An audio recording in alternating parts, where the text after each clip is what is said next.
Well, hello friends, Coach Bob with you, and welcome to yet another Worship on Wheels. Another week has gone by.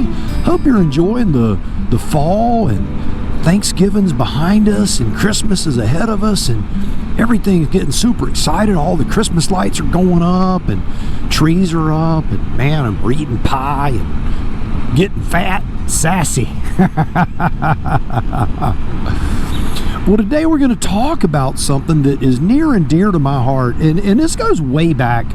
You know, when my dad was in the thick of thin things with me as a boy, he used to say, "Those who can do," you know, and he would finish it with some, we'll just say, some colorful things after that.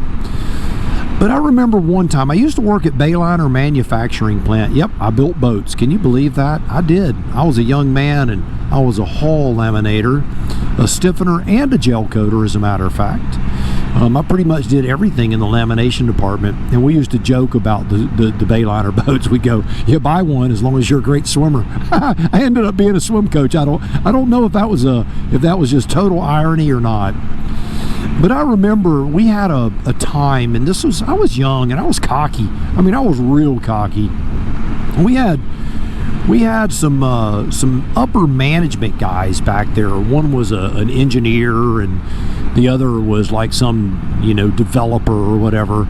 But they were really high management guys from the national office, which I think was like up in Washington State, and we were building a hull, and if anyone who's ever worked in fiberglass, this thing was getting ready to cook off, which means the fiberglass was starting to get hard, and the hull was going to be ruined if we didn't get all the air out of it.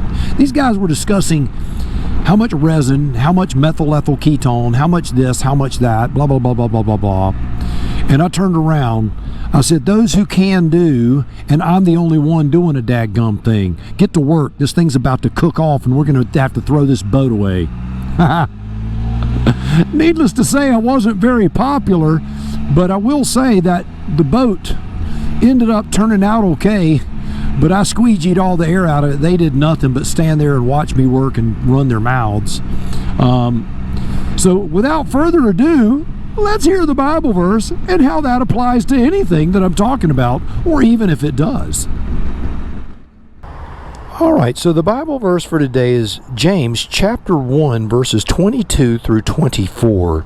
It says this: "Be doers of the word, and not just hearers only. Otherwise, you are deceiving yourselves. For anyone who hears the word, but does not carry it out like a man, is like one who looks at his face in the mirror, and after observing himself, goes away and immediately forgets what he looks like." All right. So, do you ever feel like that? You're that guy who looks in the mirror and forgets who he is? I'm going to tell you, I do. Maybe not so much from the perspective of doing and not doing, but I will say that when I look in the mirror and I see this old geezer looking back at me, I'm always surprised. I expect to see that 17-year-old kid with a fro. Yes, I had the fro. Oh, I did. I was looking good, man. I was had the Greg Brady fro. Did you have the Greg Brady fro too? Oh, I bet you did. You just don't want to admit it. And then we had the pre-mullet, right? It wasn't called a mullet, but we had the mullet. But I digress, because that has nothing to do with what we're talking about, being hearers and doers. But it does, make you go, who am I? What do I look like? All right. So, hearing and doing. Man, hearing and doing, that's a big deal, isn't it? It really is. There are so many people out there who want to tell you how to live your life, and then you look at their life and it is a total train wreck. They want to tell you how to work on a piece of equipment, and you look at theirs and it is falling apart. It's amazing to me how a lot of people seem to know things, but they don't maintain their own stuff. They're not doers. They're hearers and tellers. They're not doers. And we've got too many people on this planet now that want to hear and want to tell everybody else what to do, but they don't want to do anything. And I don't think that's very cool. and it's certainly not healthy to society. You know, I was working on my Triumph Speed Triple last week, and I was putting a new battery in it. Well, the battery has a rubber strap that goes from the front, which is metal, to the back, which is plastic. Well, I hooked it on the back part first, and I tried to stretch the plastic band over to the metal side, and lo and behold, guess what happened? I broke the plastic piece. The plastic piece is on a 2015 Triumph. Yeah, try getting that part. That ain't gonna happen. So therefore, I had to come up with a creative way to make sure my battery doesn't go bouncing around in the tray in there. Do you think I called somebody who just talks all the time? No, I called a doer. I called someone who knows it. My buddy Ted, he's a mechanic. And I go, look, man, this is what I did. His response was, oh, you're going to love this. Oh, snap. I'm like, yes, that's exactly what it did. Snap. He figured out another way to secure the battery in there, and just over the phone. It's not like he had not dealt with this before. And I was very frustrated, and I asked him, do you think I can get that piece again? Do you think I can find that piece anywhere? And here was his response to me. This is a doer. This is a guy who works on motorcycles every single day. He does it as a professional. So he's a doer of the motorcycle word. And he said this to me: Bob, your motorcycle's not going to be perfect forever. And if you find that piece, it's not going to matter, because guess what? It's going to get hot and cold and hot and cold, and it's plastic, and it's going to snap also. It was a poor design at best. What you can do, and he came up with some alternative methods, using Velcro, using straps, using different methods, and he goes, and this will work just fine, and you won't have to worry about it anymore. That's the difference. That's the difference. You know, I could call some know-it-all who doesn't do anything, and they'd be like, oh no, your battery's going to blow up. It's going to shoot up through the top of your gas tank, and the positive battery terminal's going to stick through your skull, and you're going to die on your Triumph Speed Triple, because he's just a talker.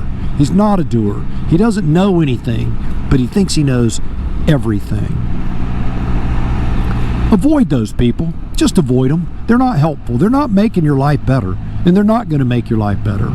And you don't want to be one of those people, because if you are, you're not making anyone else's life better. Let's turn around here. That sun is right in our face, isn't it? Well, here we go. Look at that. Well, look at that. But now that we know that there's practical application across the entire spectrum of life, whether it is taking care of a machine, being a good dad, being a good mom, working a job, that sort of stuff, building boats, there's always a definite way to do those things. And if you have the knowledge, that's only a small part of it. You have to be a doer. But how can that apply to our lives as being good children of the King? And what that is when you know the right thing to do and it's unpopular, you just have to do the right thing anyway. You just have to do the right thing. And it's not going to be fun either. I'm going to tell you it's not. You're going to get hate mail. You're going to have people call you names. You're going to have people look down their nose at you. It's going to happen. If you toe a moral line in this country today, you're going to be browbeaten. You're going to be called bad things. And if you can't accept that, you're going to be miserable, or you're not going to be a doer.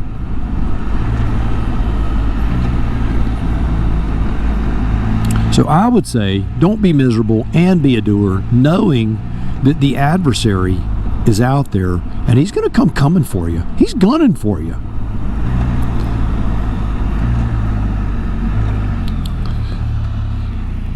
And I'm going to leave that one right there, because that, my friends, is going to be the topic of next week's Worship on Wheels. And I look forward to hanging out with you and doing it again next week. But until then, know this, my friends, you, yes you, woo, that sounds bright, you are loved, and so am I. And that is great, great news. Now, go change the world.